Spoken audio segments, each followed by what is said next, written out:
Dust fills the air. The sun rises over a desolate plain in Mesopotamia.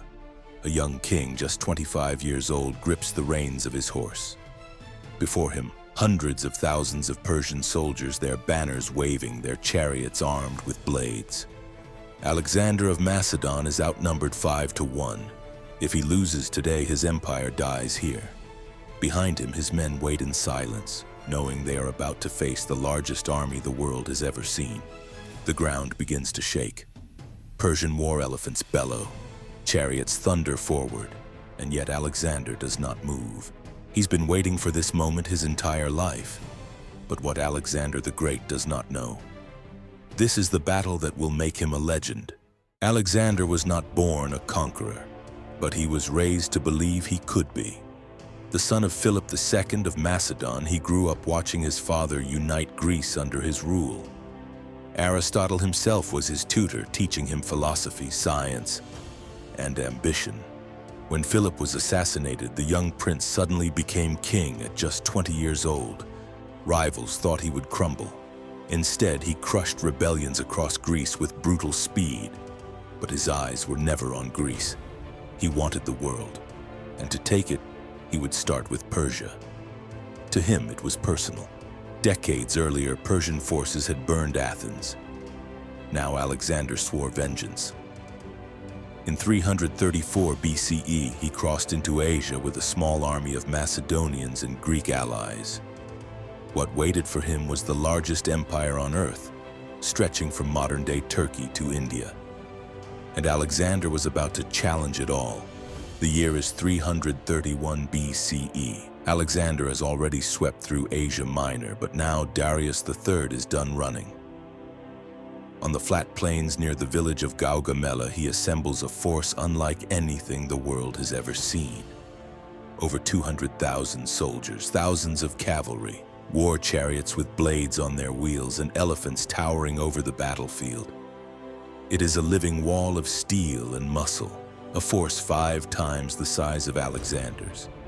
But numbers aren't everything. Alexander studies the terrain. The flat plain gives Darius room to maneuver his chariots, a trap for anyone who fights him head-on.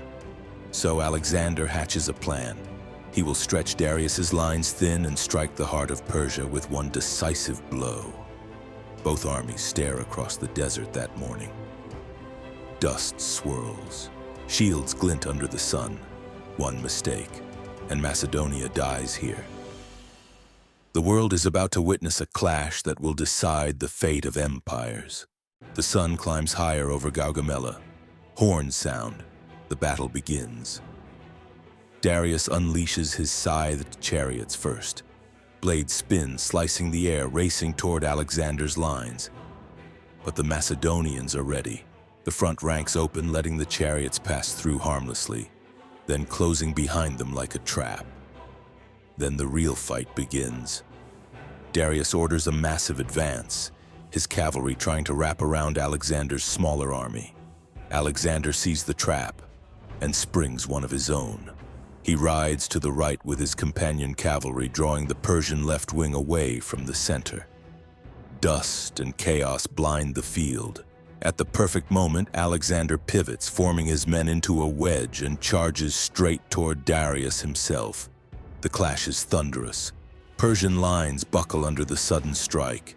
In the heart of the chaos, Darius sees the Macedonian wedge cutting through his guard, and fear takes hold. If Alexander reaches him, the battle is over. The Persian center collapses. Darius III looks once at the charging wedge and flees the field. For the second time, the King of Kings abandons his army. Without their leader, the Persian lines dissolve into chaos. Alexander doesn't hesitate. He drives his cavalry deeper, splitting the army in two, turning retreat into a slaughter.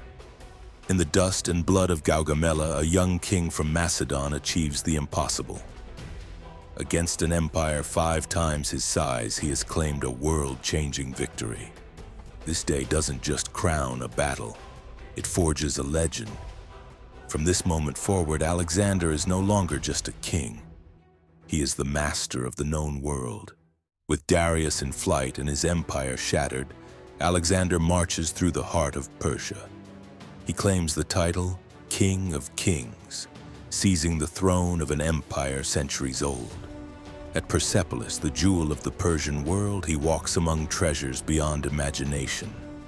Gold walls, silken banners, the weight of history in every stone. Then, in a night of fire, he burns the city to the ground. Some say it was vengeance for the Persians who once burned Athens.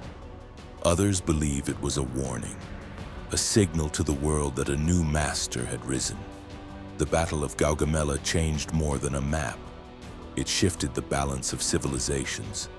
From this day, the West would carry the torch of empire, and Alexander's name would echo through eternity.